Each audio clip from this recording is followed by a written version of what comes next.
I'm curious from your guys' perspective, being farther out west, just how you see this NFC North shaping up. I still think the Lions are the best team. Do you guys agree with me on that one? Or do you feel like this Vikings team's for real, or that the Packers are still kind of sneaky? Because with how young their roster is, it is actually impressive the start that they're off to. Yeah, so the Lions, I think, are definitely the best team in the division. They've been playing at a high level, and sometimes it takes time to really be successful. I think both these teams, the Vikings and the Packers, are also good, but I think they're younger in a lot of ways, and then also haven't played together and haven't reached the same, I guess, mountaintops that the Lions have. Like you got to go to some championship games before you reach the Super Bowl, and I think that both these teams, the Vikings, nobody expected them to do this. I know they're like surprising everybody. Sam Darnold's playing really well. He's able to find his top tier receivers, but I don't think this is a unit that anybody expected to go to the postseason and really make a push. Like we do with the Lions. And the Lions have a lot of the same guys they had last year. They've added some good receivers. I think Tim Patrick from the Broncos is playing really well over there. Montgomery got hurt for a little bit, had a fumble today, uncharacteristic of him, but they have two talented running backs, Montgomery and Jahmyr Gibbs. They have a stocked offensive line. Their tight end is great. Their defense is good. Lost Aiden Hutchinson, which is a tough for the season. But I think all around, the Lions are the best team in that division, and they'll find a way to end up winning the division, even though the Vikings got the best of them today. Yeah, I think the Lions are in their Super Bowl window, and I think they're the best team in the NFC and maybe the best team in the NFL. And that's even with losing Aiden Hutchinson. I got asked like earlier today by like who are the top 5 quarterbacks in the NFL right now? And I think you put like the big 3 in the AFC by pure respect: Mahomes, Allen, and Lamar, right? Like everybody always includes those 3, and rightfully so. And then it's like, who would you put in that group then outside of those 3? I think you got to put Jared Goff in that conversation right now. Just what he's able to do week in and week out. Like they're putting up massive numbers, and their defense can be a little bit hit and miss. Like the offense typically shows up. Last 3 weeks, 42 points, 47 points, 31 points today. And you and I were talking like that game, not as close as the final score indicated. Vikings got some charmed life luck, I think, like they've gotten all year. I think the Lions make a couple moves ahead of the deadline. This is an all-in season for them, rightfully so. That team's never won anything. I think they desperately need home field advantage in Detroit. And so obviously that's going to be tough playing in this division.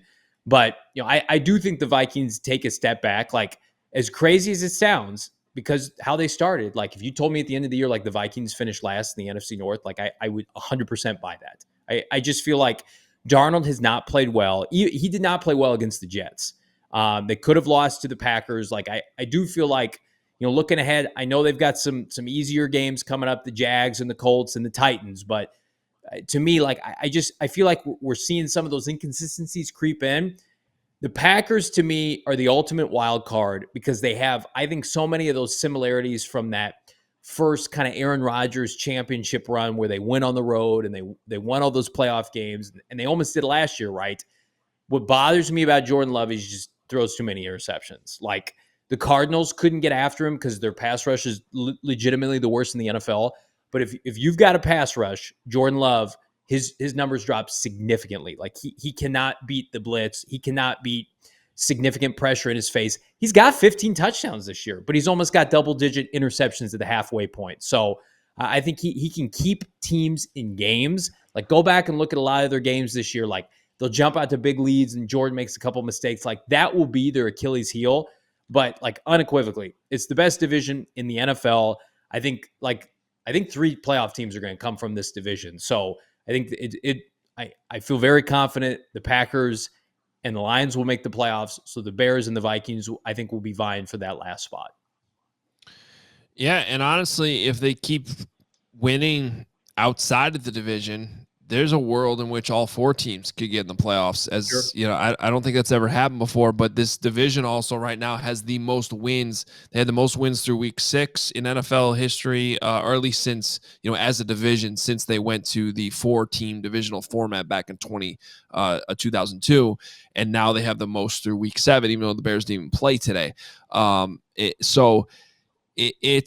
it's going to be interesting to see how this plays out. But when you have the Packers beating the Texans, and then if the Bears can beat the Commanders, like as long as these teams keep winning outside the division, they might beat up on each other like the Lions and Vikings had to do today, but it's still possible that they all make it in, which would be very intriguing. I was impressed with the Lions win today because that is not an easy place to play in Minnesota. Todd, I know you were Viking. Like that building is loud. I've been in it many times. I love that stadium. And when you get a big play like they got against a running back like David Montgomery, who rarely puts the ball on the ground, return it for a touchdown, that game felt like it was over at that time. Yeah. And all of a sudden the momentum switched on that play. That one could have gotten out of hand. And all of a sudden you have the Vikings sneak out a win on their home turf, even though they weren't the better team. Really good teams like that buckle down and pull and do what the Lions did. They needed a drive. They needed their offense to move the ball downfield, have the kicker kick the game-winning field goal. I was impressed by how they survived what it transpired late in that game when it seemed like they were maybe going to give it away, Todd. For sure. And that's what great teams do. People always love to talk about Peyton Manning and how bad he was when we won the Super Bowl. But the great thing about Peyton is he did exactly what we needed him to do when we needed it. Like if it was late in the fourth quarter, we get a turnover, like he's going to march down and score, even if he hadn't scored the entire day. Like he just did exactly what we needed when we needed it to do. So I think that this team is built to do something great. But like you said, this division is tough. And I think you have two options when your division is this good. You guys are either going to beat up on each other and be so battle tested that whoever comes out the division is going to win the Super Bowl, or you're going to play each other so tough and so hard, you're going to be too damaged to make a big playoff run, and you guys are going to just fall short early in the playoffs. Yeah, the foundation of this Lions team, I not stealing Jared Goff, but basically like taking Jared Goff off the Rams' hands, and then all those first-round picks blossoming.